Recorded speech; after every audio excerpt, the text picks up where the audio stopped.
So, buong bansa po ay may hangover pa rin sa pagkapanalo ng gold medal ng Gilas kagabi. 'Di ba? Sa China, talagang such a great honor for the country. Excited na ako pagbalik nila. Sana po magkaroon ng parada, magkaroon ng event kung saan po we could cheer them personally para makita po nila yung pagmamahal at appreciation mula sa taong bayan dahil po sa ginawa nilang ito na talagang in the history books at never po natin makakalimutan. Okay? Pero ganun pa man, syempre, kailangan we should start thinking about the future.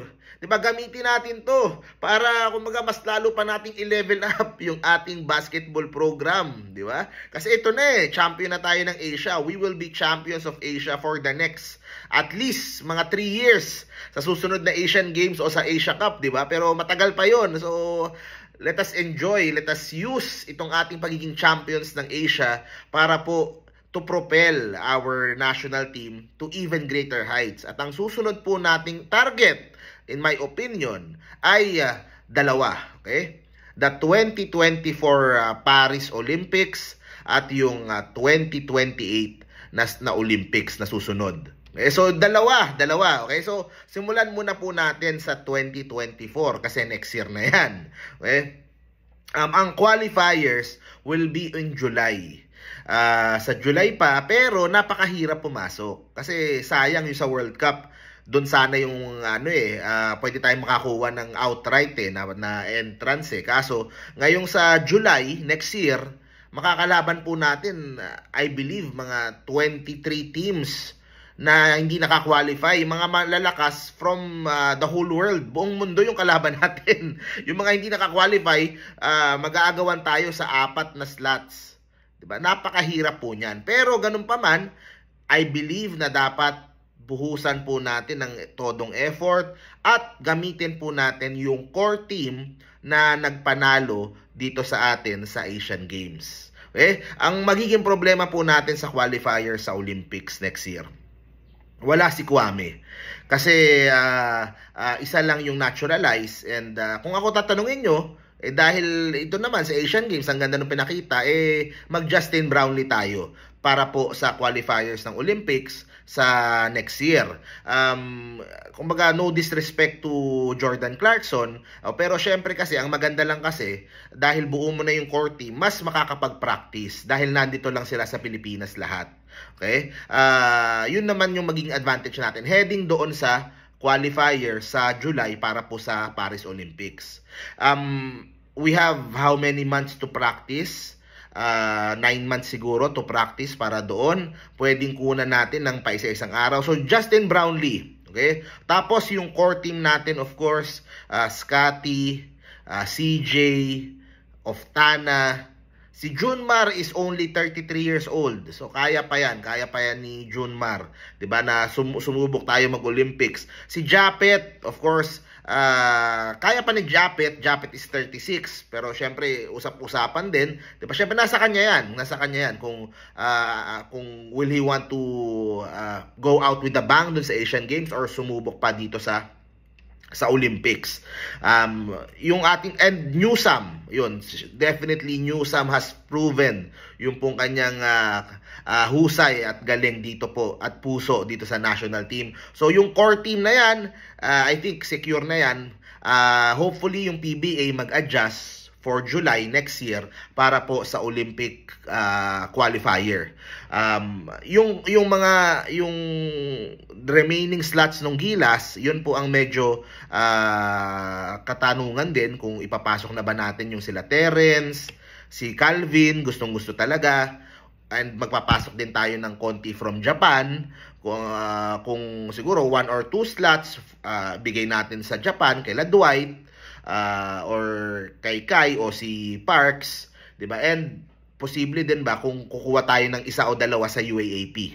Okay? So definitely bubuo tayo ng pool para doon sa July qualifier sa Olympics. Sa akin ngayon pa lang maganda pag-usapan na Maganda makunan mo na ng commitment. Kasi habang kumbaga nasa high ka pa Imaginein mo ikaw yung kasama sa Gilas, gold medal.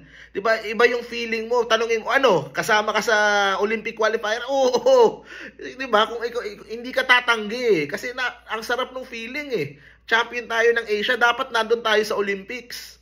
So, maganda, kunan mo na ng commitment ngayon yung mga players para sa pool na gagamitin para sa Olympic qualifier sa July. So, yun po yung mga katanungan dyan. Yung core players plus itong, syempre isama din natin sa pool kung okay pa, sila Lassiter, sila, yung mga kasama din dyan, sila Arvin, si Chris Ross, tsaka si Kevin Alas, di ba, sama din natin sa pool. Pero syempre, maging open din tayo. Depende kasi kung ano yung kakailanganin natin eh. And ako sana, dahil ang ganda naman ng pinakita dito, sana pumayag si Coach Tim Cone na siya na yung mag-coach para sa Olympic qualifier.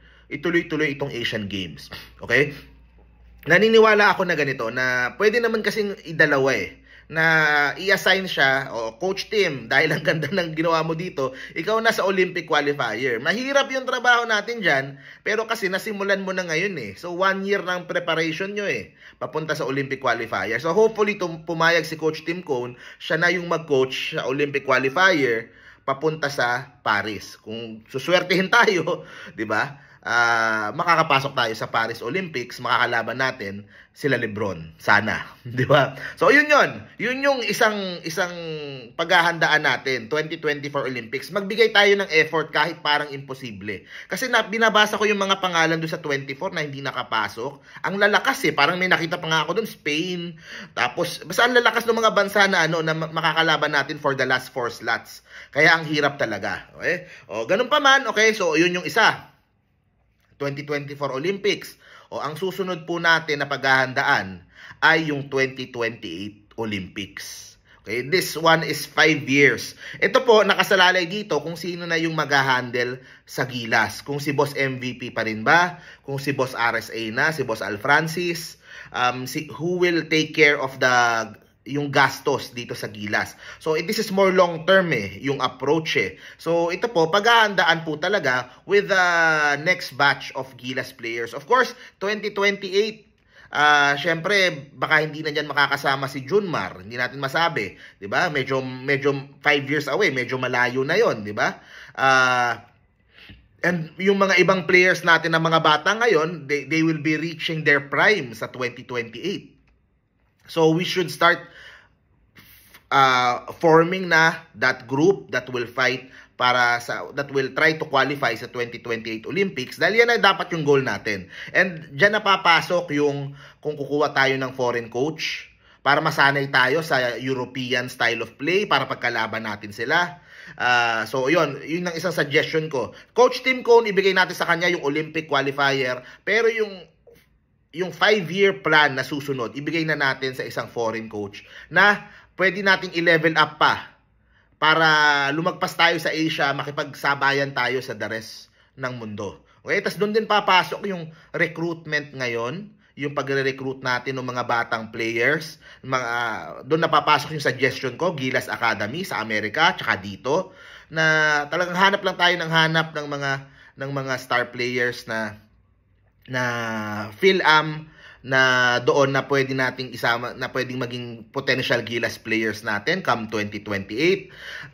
Kailangan na din nating maghanap ng mga potential na papalit kay Justin Brownlee na kasabayan dyan, kasi syempre si Justin is I think 36 now.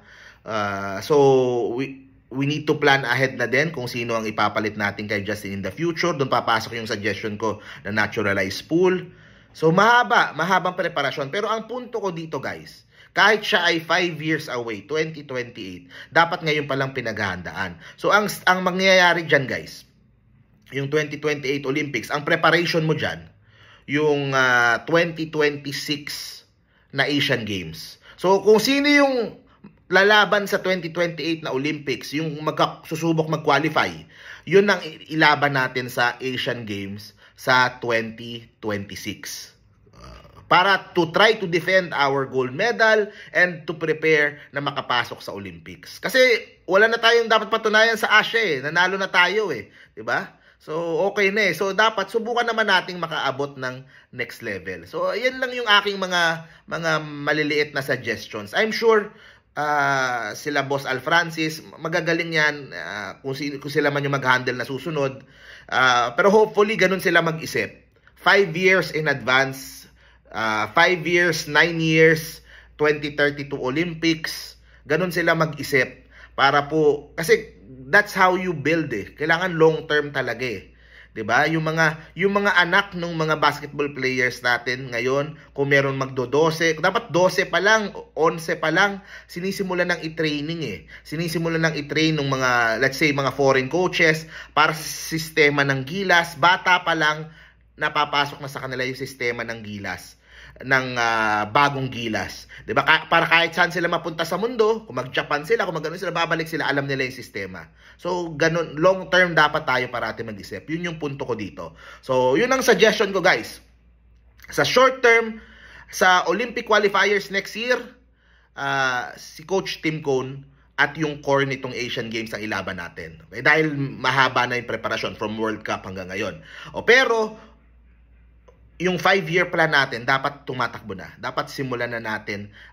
Let's start recruiting, building up new players. Tingnan mo tong mga bago, sila Mason Amos, sila Kevin, sila Kiambao, sila yung mga bago, yung mga nasa Japan na bata.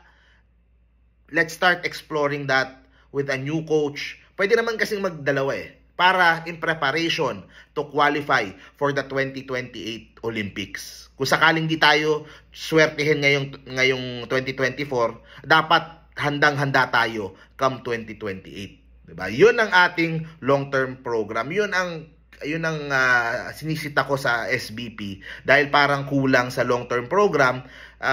Yung kay Tab, yun na yun Ang ganda nun na simula ni Tab, di ba? Pero inalis para sa pero in fairness, itong nabuo naman, naisalba naman ni Coach Tim Cone at naipanalo yung Asian Games.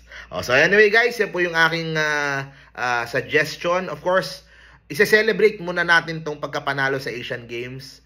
Talagang hindi ko lang maiwasan na mag-isip na, mangarap na para sa future. Syempre, yan naman ang gusto natin Pinoy. Sayang habang meron tayong on a high dito sa Asian Games, gamitin natin para mag-level up palalo yung basketball natin. So, thank you very much. See you po sa next video po natin. Go Gilas! Yun, sana magparada kayo para maka-attend kaming lahat dahil sobrang proud kami sa inyo. Bye-bye guys.